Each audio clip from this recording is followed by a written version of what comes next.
안녕하십니까. 마스크 보어더입니다. 여름이라 마스크 쓰고 하기도 참 쉽지가 않네요. 예. 벗고자 하는 그 욕망은 있으나, 벗게 되면 제 신분이 노출되기 때문에, 제가 별 영상을 하고, 대단한 영상을 찍고 있는 건 아니지만, 요즘 워낙 무서운 세상이라, 마스크를 벗을 수가 없습니다. 죄송하고요. 일단 오늘은 얘기를 하기 전에, 요즘 또 전쟁이 하나 더 났죠. 이스라엘이 이제 이란을 공격을 하게 되는데, 좀 안타까운 게, 또 처음 시작하면서 개소리부터 하자면, 뭐 대통령이 미국 대통령을 만나든 안 만나든 사실 그건 나중에 만나도 되고, 한쪽은 이거 정치 얘기하면 안 되는데, 한쪽은 방어하기 바쁘고 한쪽은 공격하기 바쁜데, 둘 다 한심해요. 좀 제가 볼 때는. 왜냐하면 그게 중요한 게 아니라, 욕하고 욕하는 거 방어하는 게 중요한 게 아니라, 트럼프가 왜 그렇게 빨리 귀국을 했는지를 언론에서 먼저 파악을 하고 해야 되는데, 사실 이건 뻔한 거거든요. 예전에 제가 공급망 얘기도 했지만, 공급망을 자꾸 미국으로 갖고 오란 얘기는 전시나 유사시에 그거 먹겠다는 거거든요. 자기 나라에 있으니까 군대 동원해서 그냥 먹어버리면 돼요. 그게 어느 나라 회사든 총칼 탱크 들고 위협하는데 안 넘어갈 회사가 어디 있습니까? 그러니까 공급망을 자꾸 자기 나라로 끌어들이는 거거든요. 중국에 놓기 싫으니까 미국은. 마찬가지로 지금 이스라엘도, 원래 이스라엘은 이란이랑 사이가 안 좋아요. 또 자꾸 개소리를 하는데, 이슬람은 원래 수니파, 시아파 이렇게 나눠져가지고, 사우디 아라비아랑 이쪽으로 해가지고, 대부분의 중동 국가들은 수니파로 제가 알고 있고요. 시아파는 이란이랑 바레인 정도? 소수예요. 20, 30%밖에 안 되는데, 그게 이제 옛날에 짧게 얘기하자면, 모하메드 때부터 이렇게 사후에 둘이 싸우면서 그렇게 나뉜 거거든요. 그러다 보니까 사우디래. 이란 같은 경우는 원래 한 70년도까지는 미국이랑 이스라엘이랑 관계가 좋았어요. 친서방 국가였는데, 그때 이제 혁명 일어나고 하면서 완전히 반미로 돌아섰죠. 미국 대사관 습격하고, 그거는 나이 드신 분들은 아마 아실 거예요. 뉴스에도 크게 나왔으니까. 근데 그러면서 이제 완전 반미로 돌아서니까, 사실상 중동에서는 비공식적으로 핵을 갖고 있는 나라는 이스라엘밖에 없거든요. 근데 핵이라는 건 원래 내가 가지면 로맨스고 남이 가지면 불륜이거든요. 핵은 원래 그래요.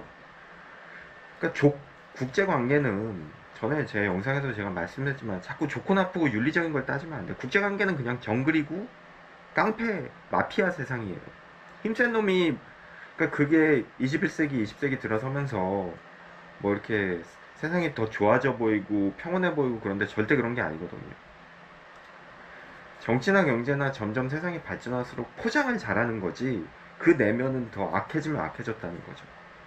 근데 요즘은 포장도 잘 안 되잖아요. 세상이, 정치권들이 더 악해지잖아요. 20세기 초반처럼 이렇게 포장하려는 노력도 없어요. 왜? 경기가 안 좋으니까. 경기가 안 좋으면 원래 인간은 더 악해지거든요. 더 있는 것 같고 싸우고. 마찬가지로 이스라엘도 지금 총리가 네타냐후가 지금 지지율도 떨어지고, 마침 좋은 기회죠. 이란이랑 미국이랑 핵 협상도 잘 안 되고 있는데 지지부진하니까 이때 다 때려버리는 거죠. 그러면 자기 지지율도 돌파할 수 있고, 그리고 또 하나는 핵도 이란이 갖는 거 방해할 수 있고, 또 미국 편도 들어주고, 때림으로써 미국이 협상이 유리하게끔 가니까 그거 대비하려고 트럼프가 들어가는 거겠죠. 미국 입장에서는 여러 생각을 할 거야 아마. 이참에 이란 아예 먹어버릴까? 이스라엘이랑 같이. 왜냐면 미국 같은 경우는 각 대륙마다 자기의 개가 필요하거든요. 아시아에서는 일본, 미국의 충실한 개죠. 자꾸 우리나라 정치권, 오늘 아침에도 제가 라디오 들어보니까 우리나라 관계 어쩌고 하는데, 미안한 얘기지만 일본이랑 관계가 최우선이에요. 아시아에서 미국은 충실한 개거든요 제일. 그리고 유럽에서 제일 충실한 개는 역시 영국.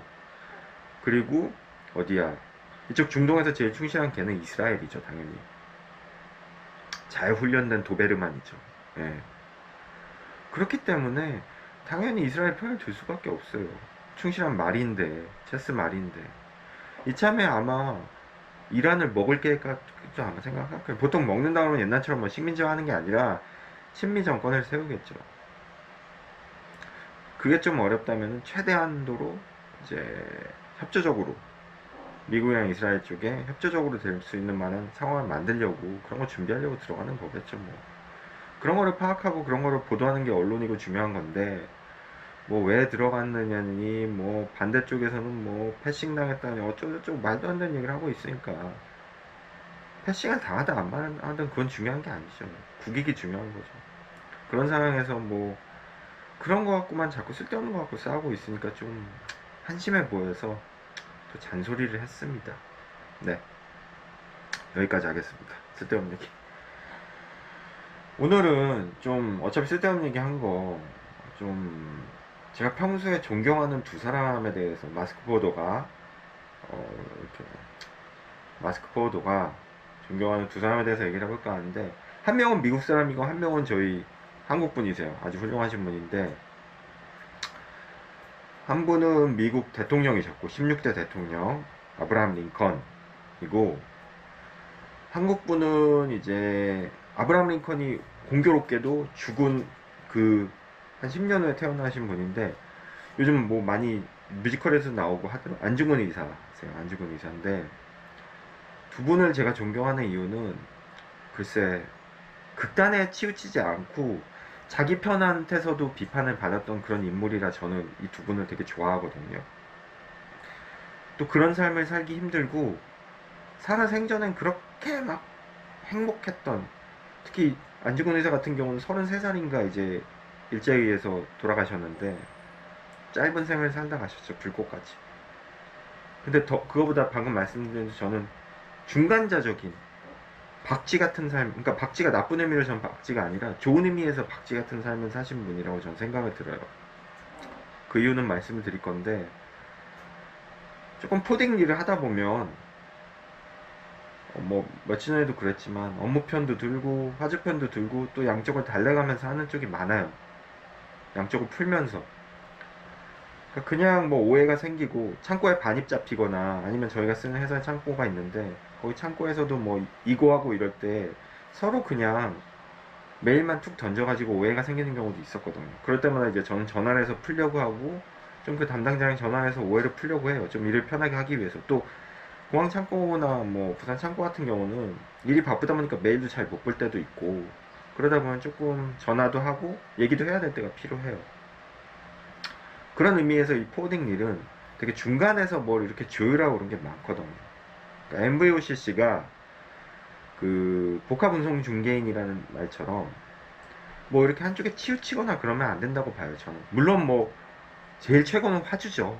화주 앞에서는 중용신용도 하지만, 그래도 화주한테 또 우리 회사나 우리 상황에 대해서도 잘 설명해야 될 때가 있고, 그런 걸 통해서 또 화주랑 더 관계가 좋아지고 또 오해를 풀 수가 있거든요. 그러니까 무작정 뭐 회사 업무한테 화주가 이러니까 100% 해달라고 윽박지를 수도 없어요, 저희 상황이. 엄마한테는 또 나름대로 내부 영업을 하고, 화주한테는 또 화주 대 외부 영업을 하는 거고, 또 협력업체들 앞에서는 또 죽는 소리 가끔 할 때도 있고, 본의 아니게 선의의 거짓말을 할 때도 있고 그렇습니다. 그런 삶이 좀 고달플 때도 있지만, 또 어느 순간에 보면 제가 너무나 그런 데 익숙해져 있어가지고 놀랄 때도 있어요. 10년, 20년 전에 제 모습은 이런 게 아닌데, 10년, 20년 전에 제 모습은 이놈! 막 이러면서 저만 알던 사람이었는데, 이젠 저는 속된 말로 저도 병신이고 다른 사람들 입장을 좀 많이 생각하게 됐다는 거죠. 마찬가지로 지금 뭐 제가 볼 때는 우리나라나 뭐 다른 나라도 그렇지만, 내 편 아니면 상대편, 상대편 아니면 내 편, 다 죽일 놈이에요. 내 편이 아니면. 또 그렇게 내가 내 편 입장만 대변을 해야지 또 살아남을 수 있는 세상이고, 중간이 없다는 거죠. 개인적으로 저는 뭐 동성연애나 그런 걸 찬성하진 않습니다. 제가 뭐 가진 신앙이 있기 때문에 뭐 종교 얘기해서 죄송한데, 그런 거 외에는 좀 중간에서 뭔가 조율하고 그런 게 되게 중요한 것 같아요. 정치권이나 이런 데서는. 근데 무조건 내 편이 아니면 죽일 놈이고, 상대편은 또 저희 편을 죽이려고 하거든요. 근데 제가 오늘 얘기할 두 분은 좀 그런 거에서 많이 벗어나신 분들이에요. 그것 때문에 많이 힘들어 하셨고, 첫 번째 뭐 아브라함 링컨 같은 경우는 워낙 유명한 사람이라 그 미국 러시모어 산이나 그게 어디 있는 거죠 근데? 제가 그 어디 있는지는 잘 모르겠는데 하여튼 워낙 유명해서 그 토마스 제퍼슨이랑 아브라함 링컨이랑 그리고 티어도어 루즈벨트로 알고 있어요 제가 제일 최근 대통령이죠 4명 중에. 그리고 한 명이 누구죠? 아 조지 워싱턴인가요? 그렇게 4명 미국에서 위대한 대통령을 이렇게 산에 이제 그 암벽산인데 거기다 이렇게 새겨놓은 거예요. 근데 미국이 워낙 유명하니까 그게 유명해졌는데 딴 사람들도 뭐 미국에서는 되게 유명한 사람인데 일단은 미국 그 달러 5달러 지폐에 있는 사람이 아브라함 링컨입니다. 16대 대통령이고 1800년도 초에 태어나서 55년도인가에 암살당했어요. 그 노예 해방 반대론자한테 극장에서 영화보다 안삼당했다고 하는데 뭐 중요한 거는 일단은 이 사람이 뭐 여러 가지 인생은 뭐 네이버나 이런 데서 나오면 보시겠지만 저는 되게 그게 인상 깊어요. 이분이 자기 반대파를 설득하기 위해서도 손을 내밀었고 반대파를 설득하다 보니까 자기 입장만 얘기할 수가 없는 거예요. 자기 당의 입장만. 그러다 보니까 심지어 자기 편한테도 공격을 받았던 분이죠. 그러니까 양쪽에서 다 욕을 먹는 사람이에요. 참 아쉽지만. 그러니까 양쪽이라는 건 뭐예요? 강경론자들이죠. 뭐 우파면 우파, 좌파면 좌파. 이런 사람들한테도 자기 편한테도 욕 먹는 그런 상황들. 정치란 거는 편하게 하자면 그냥 편 싸움 하면 되죠. 자기 편이 최고니까. 근데 이분은 노예 해방론자라던가 노예 뭐지? 찬성론자한테도 다 욕을 먹었고 왜냐하면 연정을 해야 되거든요. 그러니까 노예 해방을 뭐 이분이 실제로 속으로 원했다 안 했다 그런 거는 뭐 역사적 논란이 있다고 하더라고요. 그냥 정치적인 뭐 그런 거였다고 하는데 저는 딴 걸 떠나서 우리가 역사적인 우리보다 먼저 산 사람들의 생각까지 알 수는 없어요. 그건 우리가 하나님이 아니기 때문에.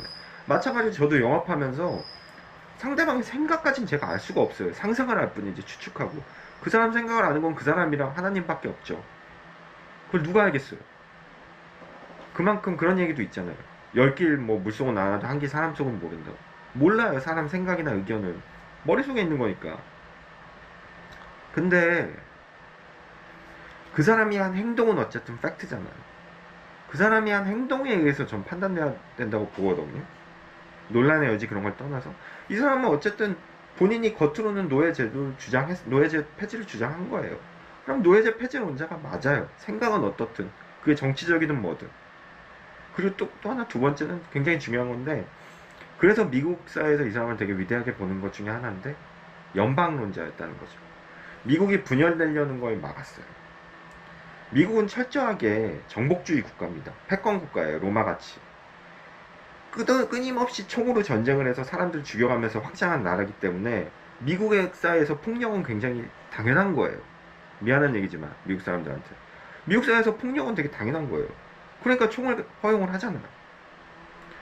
폭력은 굉장히 당연한 거고 힘 있는 사람이 힘 없는 사람 걸 뺏는 것도 당연한 거죠. 왜냐 미국이란 나라 자체가 그렇게 세워졌기 때문에. 인디안이나 거기 정착민들 다 죽이면서 확장했잖아요. 그거에 대해서 부인할 수 없는 거죠. 그러니까 굉장히 폭력에 관대한 국가고 정복주의적 국가인 거죠. 그러니까 지금 트럼프라는 사람은 지금 그거를 굉장히 극명하게 보여주는 거죠. 뭐 아이슬란드도 자기 거라고 그러고 뭐 그러잖아요. 제가 볼 땐 전쟁할 수도 있어요. 뺏으려고. 힘이 있으니까. 마찬가지로 그 연방주의제를 옹호했기 때문에 미국이 이렇게 뭐 분열되는 걸 막은 거죠. 그래서 지금의 미국이 있게 됩니다. 만약에 분열되었으면 미국이 지금같이는 안 됐을 수도 있어요. 그렇기 때문에 되게 위대한 미국에선 대통령인 거죠. 근데 그러려면 한쪽은 북쪽이었잖아요, 링컨이. 그러니까 자기네 내부 세력에서도 분명히 그냥 우리 남부 버리고 우리끼리 가자 하는 세력이 있단 말이에요. 그리고 심지어는 저 남부 자기 반대편 적군 쪽에서도 자기를 싫어하고. 그게 얼마나 쉽지 않은 거예요, 인간으로서. 그냥 쉽게 얘네 편 들고 그냥 남부 버리고 가면 될 텐데 끝까지 껴안고 가려고 했단 말이에요. 이 사람 속이야 어쨌든. 그게 대단하다는 거죠. 그러니까 나를 싫어하는 사람을 설득하고 또 내 내부에서 나한테 반대하는 사람을 설득하는 게 얼마나 어려운 일인지는 최근에 우리나라 정치를 봐도 압니다. 매번 정권이 바뀔 때마다 보복 안 하나네 그래도 다 똑같아요. 다 똑같습니다. 제가 볼 때 이번에도 그렇게 크게 다를 것 같진 않아요. 그게 그나무의 그 마비니까. 왜냐면 상대방을 설득하고 상대방을 껴안고 간다는 게 정말 상대방이 아니죠. 적이죠. 반대파를 껴안고 간다는 게 정말 쉽지 않아요. 그리고 그 내부에 자기를 반대하는 사람도 자기 내부로 껴안고 가는 게 쉽지 않거든요. 근데 그거를 최대한 많이 해낸 사람이 이 링컨이라는 사람이거든요.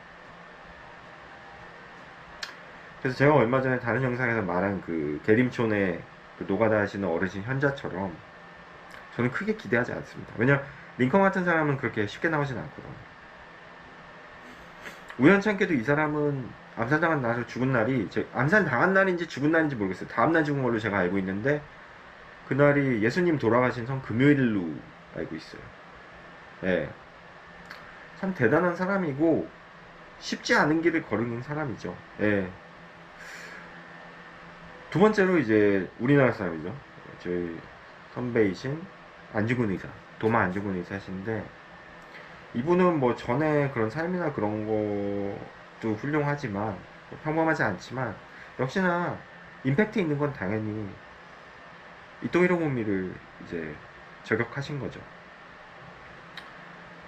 그러니까 그 전에 뭐 이분이 이제 영화가 작년에 나왔나요? 뮤지컬도 많이 했었지만 안중근 의사 영화 전 영화를 보지 않았어요. 그리고 책도 안 봤는데 그러니까 그 전에 이 작가가 쓴 김훈 작가가 쓰신 그 칼의 노래는 제가 읽었는데 이순신 장군 이 안중근 의사 책은 안 본 게 좀 그분 작가 스타일이 저랑은 안 맞더라고요. 약간 좀 되게 철학적이어서 어려워서 칼의 노래도 되게 어렵게 읽었는데 안중근 의사 책은 아예 안 사다 읽어봤는데 영화도 안 봤어요. 근데 영화 하도 그 광고를 많이 하길래 그 하이라이트를 봤는데 거기서도 그 장면이 나오긴 하더라고요. 그러니까 그거예요. 일본군 포로를 풀어준 거죠. 근데 자기네 편에서는 당연히 일본 놈이니까 죽여야죠. 저 같아도 죽였을 거예요. 근데 이분은 국제법상 포로법에 이게 위반되기 때문에 살려보낸 거예요. 그래서 살려보내서 다시 공격을 당했다는 그런 뭐 설인지 이게 팩트인지는 저도 모르겠어요. 그건 영화에서도 그렇게 나왔지만 그런 얘기는 저도 들었거든요. 그게 사실 이게 쉽지가 않거든요. 나랑 같이 싸우는 독립군들인데 일본 놈 있으면 당연히 죽여야죠. 프로가 어딨어요. 우리 나라 뺏은 놈들인데 죽여야죠. 그 자리에서. 근데 그걸 풀어준 거예요. 그래서 독립군 내부에서도 왕따를 당했다고 제가 알고 있거든요. 외면당했다고. 그래서 한동안 독립운동 하는데 힘드셨다고 제가 얘기를 들었어요. 이거 정말 쉽지 않습니다. 쉽지 않고요. 또 하나는 이제 이토 히로부미를 저격하고 나서 열, 열, 10가지 이유인가 이토를 죽인 10가지인가 13가지 이유인가를 얘기하실 때 그중에 뭐 여러 가지가 있는데 거기에서 12번째인가 10번째인가 거기서도 이토가 일본인들을 속였다는 내용이 나와요. 그러니까 동양평화를 저해하고 일본인들을 속였다는 얘기인데 그런 얘기를 저는 하기 쉽지 않다고 보거든요. 왜냐하면 이토는 그냥 일본 놈이지. 일본 뭐 우리나라 점령한 일본 놈 우두머리지. 뭐 그런 게 뭔 상관이에요. 일본인까지 선동해가지고 결국은 이렇게 일본을 결국은 패망으로 결국은 패망이 됐잖아요. 결과적으로. 그러면서 이제 동양평화론을 잡혀가지고 쓰셨는데 대단한 거는 이제 옥살이 하면서도 사형 직전까지 옥살이 하면서도 그 간수랑 뭐 그 소장도 되게 안중근 의사를 존경했다고 나와 있더라고요. 실제로 그렇고. 그래서 그 유품이 얼마 전에 몇 년 전에 이제 쓰신 거 한국에 들어와서 뭐 그때 뉴스에서 나온 걸 봤는데 보통 인간이 뭐 저도 사형선고를 안 해서 모르겠지만 죽음을 제일 두려워하거든요. 죽음 앞에서는 무슨 얘기를 못 하겠습니까? 거짓도 얘기하고 베드로도 죽음 앞에서는 예수님을 3번 부인했다고 하잖아요. 근데 이분은 그 의연한 모습을 꽤 오랜 시간 얼마나 그 의연하다는 걸 어떻게 표현할지 모르겠어요. 그게 뭐 기록에는 자세히 없는 걸로 알고 있는데 그만큼 거기 일본 간수들도 존경을 했다는 걸 보면 참 이분의 행동이 의연을 넘어서 고결했다? 품이 있었다고 느껴지는 것 같아요. 사형을 그렇게 선고받았는데도. 그래서 참 30몇 년을 그 짧은 인생을 사시면서 글쎄 모르겠습니다. 그래서 참 이분처럼 뭐 독립운동을 우리나라 그 선조 중에 독립운동을 하신 분이 많지만 이분처럼 그렇게 임팩트를 전 세계에 주신 분은 없는 것 같아요. 그래서 뭐 무료 관련이나 그때 뭐 러시아로 가신 최재형 그런 분들도 무료 관련 해주셨고 뭐 언론에도 많이 나왔고 그러니까 그냥 일제는 그 당시에 제가 책에서 보기로는 그냥 그걸 숨기기에 급급했던 거죠. 오히려 다급해진 건 일본 놈들이었죠. 왜? 언론에 자꾸 나니까 전 세계적으로 이슈가 되는 거죠. 그러니까 그거를 통해 그 사건을 통해서 중국이나 우리나라도 독립운동 역사가 다시 시작됐다고 할 정도로 되게 의연하고 고귀했던 정말 그런 분이셨던 것 같아요. 그리고 제가 말씀드리고 싶은 거는 자기 편조차 독립운동을 하시는 그런 다른 분들조차도 일본군을 안 죽였다는 걸로 안중근 의사를 비판했을 때 그 마음이 얼마나 힘들었을까 하는 거고요. 또 하나는 이제 안타까운 건 우리나라 독립운동 역사가 나중에 이제 사회주의 공산주의 빠진 분들은 이제 우리나라는 남한이니까 우리나라 어쨌든 자유민주주의 국가니까 인정을 안 하는 경우가 많잖아요. 근데 이분은 참 유일하게도 2008년도가 9년도에 남북 공동으로 왜냐면 일본 놈들이 그때 이제 안중근 의사 유해를 어디 딴 데다 버리고 안 알려줬어요. 지금도 그거는 어딘지 모른다고 저는 알고 있는데 그걸 남북이 공동으로 찾으려고 노력까지 했었거든요. 그만큼 공산주의와 자본주의 사상에서도 되게 자유로운 분이거든요. 물론 이분이 젊었을 때 그렇게 일본 놈들한테 사용당해서 그런 것도 있을 수 있겠지만 후에 계속 사셨으면 어떻게 될지 모르지만 그거는 이제 역사에서는 말도 안 되는 가정인 거고 어쨌든 남북한에서도 똑같이 존경을 받고 인정해주는 그런 많지 않은 우리나라 독립운동가 중에 하나고 그래서 저도 존경을 하고요. 참 사람이 제가 잘 아시는 분이 그런 얘기를 얼마 전에 하시더라고요. 오래 살면은 벽에 똥칠할 때까지 오래 살면은 무슨 짓을 할지 모른다 뭐 그런 얘기도 있는데 이 위인들이나 훌륭한 일을 하신 분들 중에 젊을 때 이렇게 가신 분들은 참 깔끔한 것 같아요. 표현이 깔끔하다는 표현이 좀 안 좋은 표현일 수 있는데 뭐 어떤 표현을 해야 될지 모르겠는데 이순신 장군도 그렇고 뭐 이순신 장군이 오래 살았으면 어떻게 될지 모른다 그런 얘기도 있잖아요. 그러니까 참 이런 분들은 고결했던 것 같아요. 후에 이제 실수할 그 여력이 없었으니까 그런 것도 해서 참 오늘은 자기 편한테도조차도 이렇게 힘든 일을 당한 한 명은 미국 사람이라 뭐 제가 좀 덜 존경은 해요. 사실은 뭐 별로 그렇게 공감은 안 가고 미국 사람 근데 다만 훌륭한 사람이라는 걸 인정을 해요. 존경은 하진 않지만.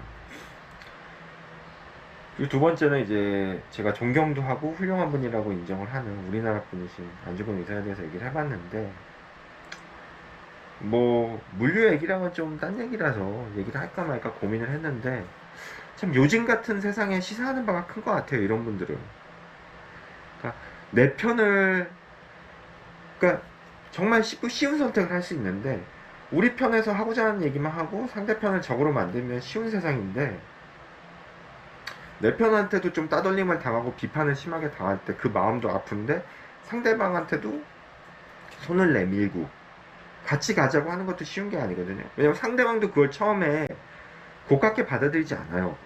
오해를 하잖아요. 너 무슨 딴 속뜻이 있지, 딴 계획이 있는 거 아니야, 안 믿거든요. 그렇게 하는 게 정말 인간으로서 쉽지가 않은데 200년 전에 100년 전에 살아계셨던 100여 년 전에 살아계셨던 그런 분들은 그런 노력을 하셨고 지금 작금의 이런 세상에는 그런 분들이 없는 게 참 많이 없는 게 안타까운 것 같아요. 그래서 한번 쓸데없는 영상을 만들어 봤고요. 네, 마스크 보여드렸습니다.